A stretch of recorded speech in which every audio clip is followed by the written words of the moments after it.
are back, baby! Preview season. Did you miss it? The full card preview for Dominaria United is officially out, and wow, oh wow, is this set a doozy? Incredible callbacks to classic Magic the Gathering cards and lore, an epic battle between friends and Phyrexians, and, most importantly, a sweet new Merfolk for my Merfolk decks! I'm gonna put it in my Merfolk deck in Commander, I'm gonna put it in my Merfolk deck in Modern, I'm gonna put it in my Merfolk deck in Pioneer?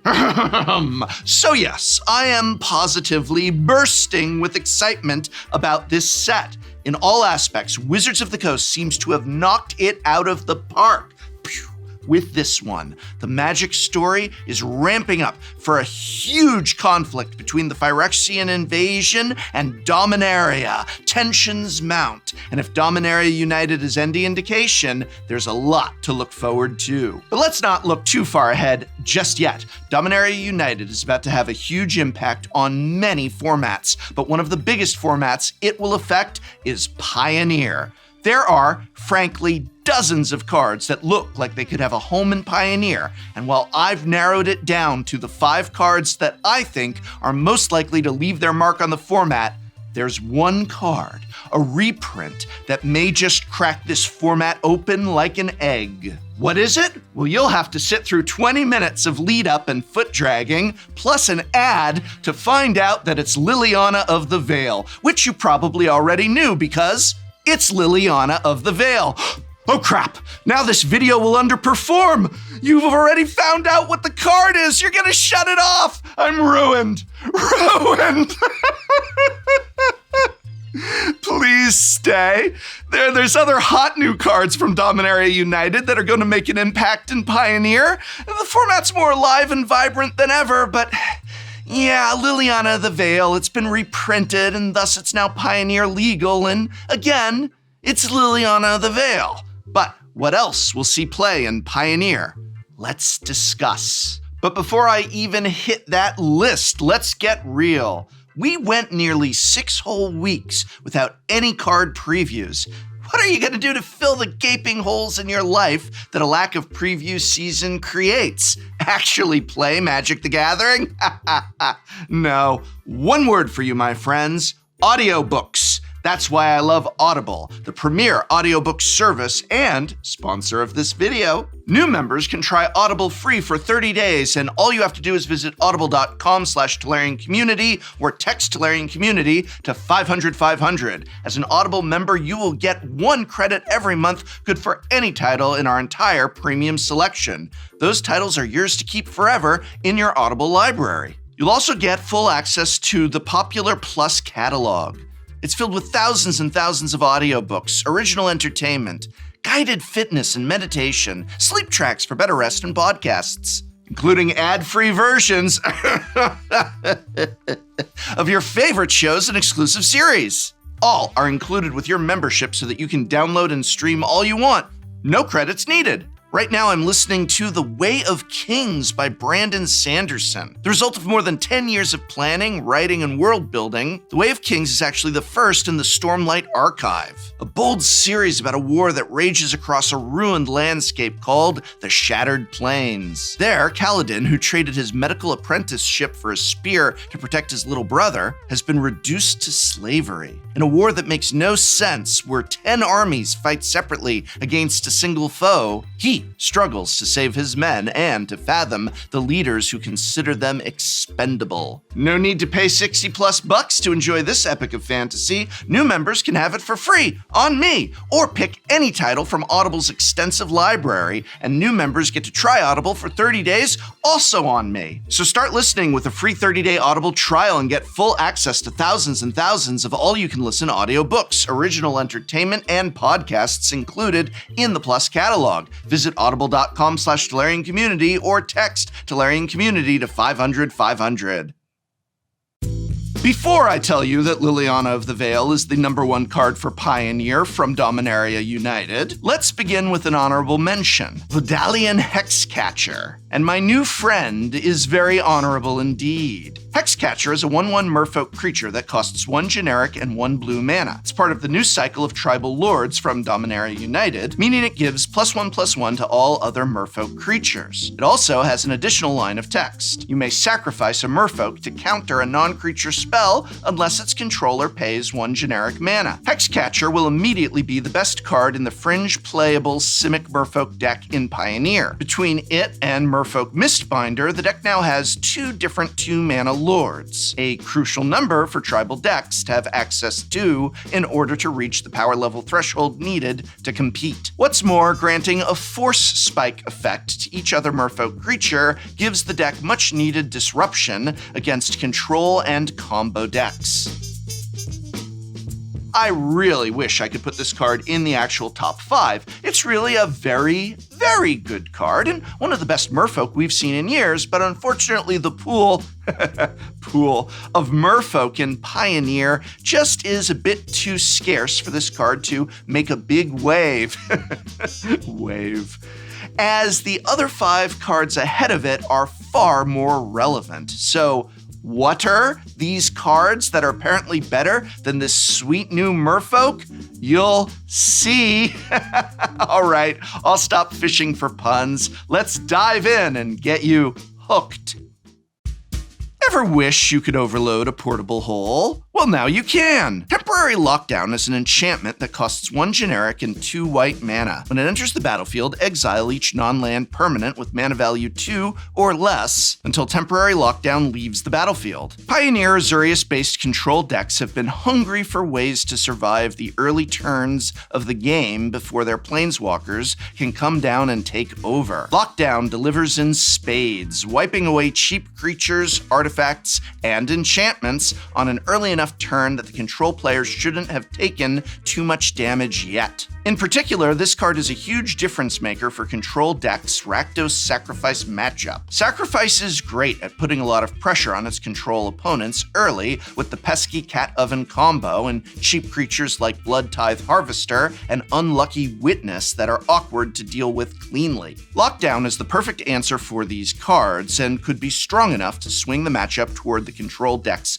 favor. One thing to note with Lockdown, there is some tension between it and Portable Hole, since Lockdown does exile your own Portable Holes. It remains to be seen exactly how to solve this problem. Perhaps Azuria's control decks will find another early removal spell to play instead of Portable Hole, or perhaps Lockdown is more of a sideboard card to bring in when you really need that cheap early sweeper. Regardless, Lockdown is an excellent tool for these decks, and Teferi lovers should be thrilled to have the card in their arsenal. Now, what happens when you staple a card banned in Modern to a card that was banned in Standard? You get one heck of a Pioneer card, that's for sure, and that's the 4th ranked card on this list. Joint Exploration is an instant for 1 and a blue that reads, scry 2, then draw a card. You can also pay 1 green mana to kick Joint Exploration. If you do, you may put a land from your hand onto the battlefield. Joint Exploration is Preordain fused with Growth Spiral, and wow, is it a strong one. And unlike the other cards on the list, it's the most open-ended as to where it could end up. Growth Spiral is already legal in Pioneer, but the added scry on Exploration, along with the extra green mana to spend being optional, makes Exploration pretty likely to be even stronger. Perhaps we'll see some kind of Bant control deck or a Simic-based mid-range deck that makes the most out of the selection and ramp that Joint Exploration provides. Heck, Exploration may even find its way into some kind of combo deck, such as Lotus Field or Jeskai Ascendancy combo. Of course, only time will tell, but there's a lot of potential to explore with this card. Number 3 on our list is an absolute heater. Karn Silex is a card that will allow you to bury all cards from the Antiquities expansion. Hey, wait a minute. That's not Urza's Silex anymore, it's Karn's. Karn Silex is a 3 generic mana for a colorless legendary artifact that enters the battlefield tapped. It has a static ability that players can't pay life to cast spells or activate abilities that aren't mana abilities. So, no fetch lands for you. Do you get that? If you do, you're over 40.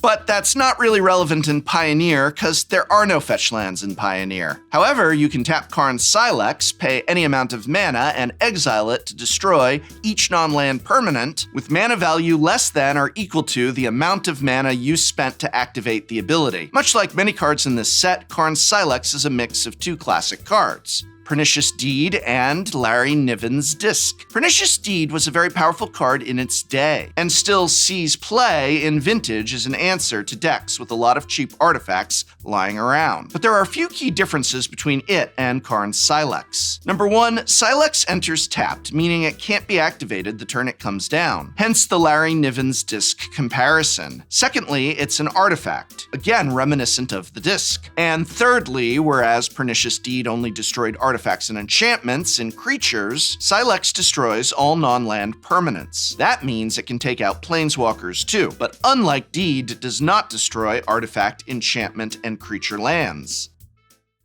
Karn Silex is a phenomenal get for the Mono Green Devotion deck in Pioneer. One of the strongest decks in the format, Mono Green's biggest weakness is getting run over early by cheap creatures before it has fully set up its own board state. The Silex is an excellent solution to that problem. Since it's an artifact, you can put it in your sideboard and wish for it with Karn, the great creator. And even though the Silex enters tapped, the Mono Green deck plays cards like Kiora, Behemoth Beckoner, and, more recently, Teferi, who slows the sunset to untap it and use it immediately. And as if that wasn't enough, having to exile Karn Silex as part of the cost to activate it is actually upside, not downside, since Karn's -2 loyalty ability lets you fetch it back from exile and use it again if you need it later in the game. Why does a Mono Green deck play the blue-white Teferi who slows the sunset, you might be asking? Don't worry about that. Suffice it to say, the rich are getting richer with the boost Karn Silex will be giving Mono Green Devotion. If this were most sets, Karn Silex would be the number 1 card on this list, but it isn't most sets, and Dominaria United has 2 even more impactful cards for Pioneer, one of which is Liliana of the Veil. But there's another more impactful card than the Silex, or rather, there's 3 of them in the number 2 slot. Coming in at number 2 on the list are the 3 Pain lands from the set, which are new to Pioneer: Sulphurous Springs, Karpulsan Forest, and Adarkar Wastes. These are dual lands that can either freely tap for 1 colorless mana or tap for 1 of 2 colors of mana at the cost of 1 life. These 3 lands will be huge for red-black, green-red, and white-blue aggressive decks. These decks currently only have 2 dual lands that fit their game plan: Shock lands and Pathways. Check lands and slow lands too often enter tapped in the early turns of the game, which are the most important turns for aggro decks. Now, once we return to New Phyrexia in a few months, the Pain lands we're getting in Dominaria United, and presumably the other 2 that we'll get in Brothers War, will be superseded by the virtually guaranteed reprints of the allied fast lands originally printed in Scars of Mirrodin. Until then, Sulphurous Springs, Karpulsan Forest, and Adarkar Wastes, perfectly acceptable stopgap solutions to these aggressive, allied-colored mana bases. Get ready for better mana to improve the already potent red-black sacrifice deck, plus a new wave of previously unexplored Gruul and Azurius aggro strategies.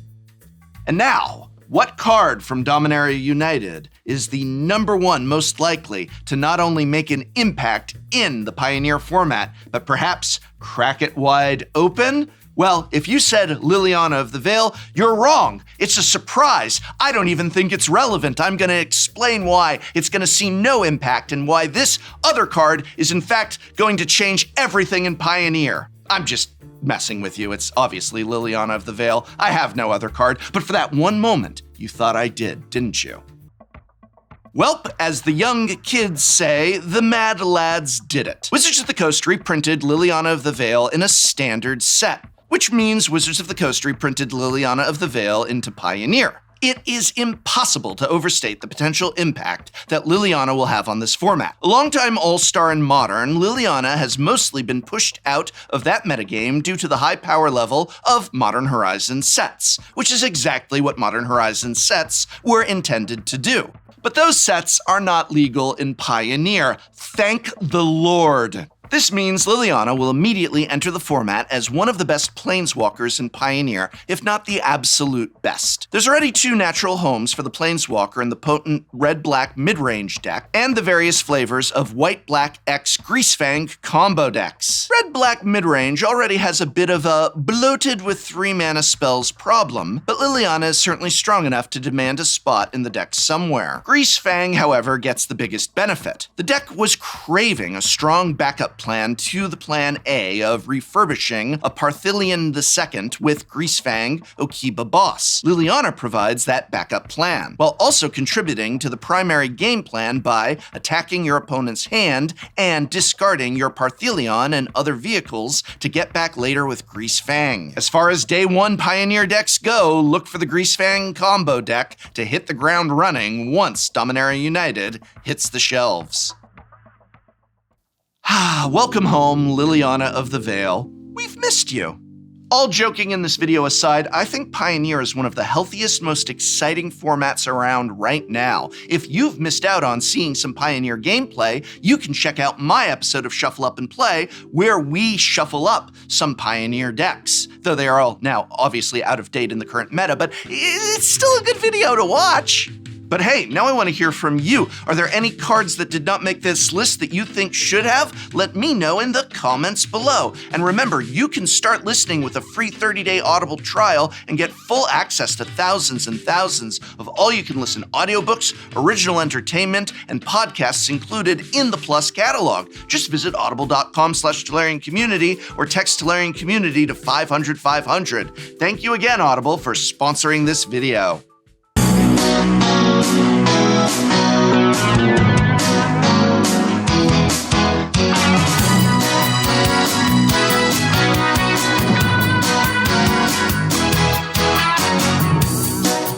Next time on Shuffle Up and Play. Today, I have brought the one, the only, Michael Kritz. Your opponent, the Tolarian scribe herself, Jessie. Luris is unbanned in Modern, so is everything else. We're playing no ban list Modern today. Playing Dark Depths combo. Hell no, that's easier. I'm gonna play another Urza Saga.